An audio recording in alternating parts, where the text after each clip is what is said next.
पाकिस्तान को $2.5 अरब मिल चुके हैं चाइना से लोन, और पाकिस्तान में खुशी की लहर।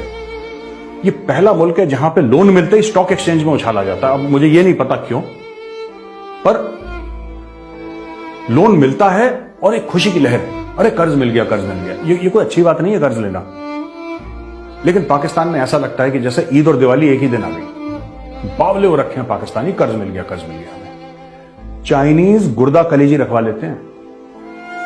चाइनीज जो हैं भाई, वो गुर्दा कलेजी रखवा लेते हैं जब कर्ज देते हैं। और पाकिस्तान को जब उन्होंने कर्ज दिया तो पाकिस्तान के तो एयरपोर्ट रखवा लिए, उनके मोटरवेज रखवा लिए, उनके पार्क्स रखवा लिए, उनकी जमीनें रखवा ली, पूरे पाकिस्तान को उन्होंने गिरवी रख दिया। अब उन्होंने एक और लोन दे दिया $2.5 अरब का। इस $2.5 अरब से क्या होगा? 2-3 चीजें होंगी। एक तो ये पूरा पैसा होगा चोरी, ठीक है, कुछ खर्चे में जाएगा, कुछ चोरी होगा। और मैंने ट्वीट भी करा था, पाकिस्तानी बड़ी गालियां दे रहे हैं मुझे फोन कॉल करके, यार मेजर साहब ये कोई बात होती है, झूठे हो आप, ये हो, मकार हो। मैंने बोला यार सुनो, जो भी बात है, fact of the matter is, ये मेरा ट्वीट देखिए जो मैंने लिखा है कि जब भी पाकिस्तान को लोन मिलता है तो दुबई और लंदन में जो प्रॉपर्टी है ना, उनके दाम बढ़ जाते हैं, क्योंकि भाई लोग यहां से चुरा के वहीं पे इन्वेस्ट करते हैं। ये पाकिस्तान से पैसे चुराते हैं और दुबई और लंदन में पैसे डालते हैं, बड़े बड़े फ्लैट्स, बड़ी बड़ी प्रॉपर्टी, शॉपिंग मॉल खरीदते हैं पाकिस्तानी। तो ये जो चाहे एड का पैसा है, चाहे लोन का है या ग्रांट का है, किसी भी सूरत में पाकिस्तान में पैसा आता है, वो लाजमी है कि चोरी होना ही होना है। तो चोरी होकर चला जाएगा बाहर। एक तो ये बात है बहुत बड़ी। दूसरी चीज, पाकिस्तान के पास कोई प्लान नहीं है। अभी खुशी मना रहे हैं, इससे 1 महीने का काम पाकिस्तान का चल जाएगा, 1.5 महीने का काम। ये फिर भीख मांगेंगे। देखिएगा, मैं आपको बता रहा हूं, इससे कोई फर्क नहीं पड़ने वाला पाकिस्तान की इकोनॉमिक हालत पे। ये फिर भीख मांगेंगे, क्योंकि इसके अलावा इनके पास कोई चारा है ही नहीं। ये ऐसी चुंगल में फंस चुके हैं, ये कितना भी गाना गाएं कि हम ये न्यूक्लियर पावर हैं, हम सुपर पावर हैं, अकेले इस्लामी मुल्क हैं जिसके पास ये है, फलाना है, ढिमका है। Fact of the matter is, ये आप ये देखिएगा, फिर ये जून का महीना है, ठीक है, चाइना ने लोन इनको 2-3 दिन पहले दे दिया। अब आप देखिएगा, ये 3 दिन के बाद फिर आपको खबर आएगी। पाकिस्तानी न्यूज आप फोकस करिएगा, पाकिस्तानी न्यूज में 3 दिन के बाद ये फिर बोलेंगे या तो IMF से पैसा मांग रहे होंगे, या सऊदी से मांग रहे होंगे, या UAE से मांग रहे होंगे, या दोबारा चीन से मांग रहे होंगे। किसी ना किसी से इनका पैसे मांगने का जो प्रोसेस है ये हो जाएगा। पाकिस्तान का जो वजीर आजम है, कोई भी हो, वो इमरान खान हो, वो शहबाज शरीफ हो, नवाज शरीफ हो, जरदारी, कोई भी आ जाए या आ चुका हो पहले से, उसका एक ही क्वालिफिकेशन होना चाहिए, वो मांगता कितनी जोश से है, कितने जज्बे से मांगता है ना।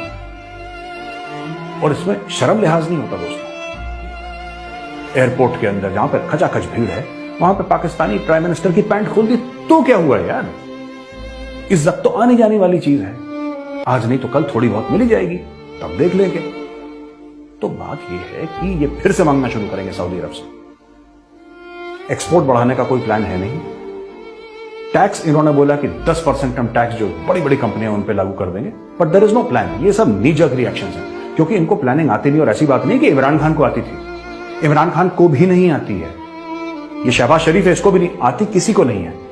लूटना है, मैं कई बार बोल चुका हूं। कल मुझसे कोई पूछ रहा था तो मैंने बताया भी था शो पे कि पाकिस्तान के इतने बुरे हाल क्यों हैं। आप देखिएगा, पाकिस्तान में जो टॉप लोग हैं ना, जो अशराफिया है पाकिस्तान का, जो क्रीम है, उनके चाहे जनरल्स हैं, चाहे उनके ब्यूरोक्रेट्स हैं, उनके बड़े बड़े बिजनेसमैन हैं, पुलिस के ऑफिशियल्स हैं, जो कि स्टेट की टॉप की मशीनरी चलाते हैं, जो पाकिस्तान को चलाते हैं, उनमें से ज्यादातर के पास या तो अमेरिका का ग्रीन कार्ड है या डुअल सिटीजनशिप है, या तो अमेरिका के या किसी वेस्टर्न कंट्री के, किसी भी वेस्टर्न कंट्री के ये सिटीजन्स भी हैं, क्योंकि पाकिस्तानी कानून जो है वो डुअल नेशनैलिटी अलाउ करता है। और ऐसा क्यों है?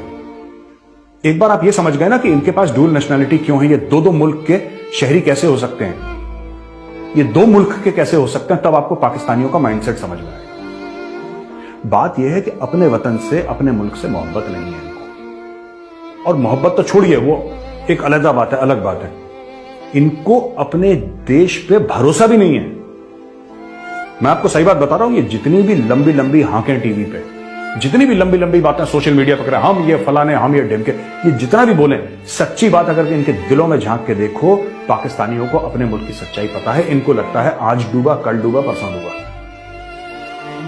तो जिसकी सकत है, जिसके पास ताकत है, जिसके पास पैसा है, वो दुबई में घर रखेगा, वो लंदन में घर रखेगा, वो न्यूयॉर्क, वॉशिंगटन में, शिकागो में घर रखेगा,